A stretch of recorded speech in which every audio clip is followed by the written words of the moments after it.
Hapa nimewaletea picha halisi ya soko la Bugaga. Kwetu Bugaga hapa unavyopaona sasa.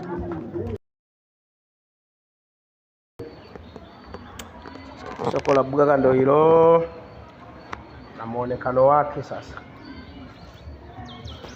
Sasa pale mvua inapokuwa imenyesha, ndugu zanguni, soko huwa haliingiliki kabisa. Haliingiliki kabisa. Hata ndio wanajiandaa.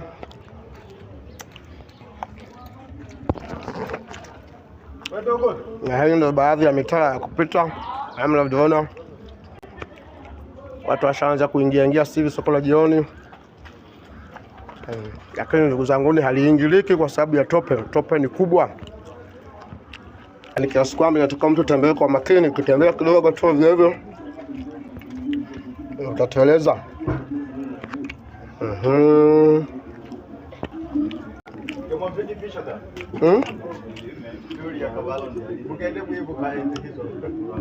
Uzugizende ugiwa Mungu. Hafi mtu.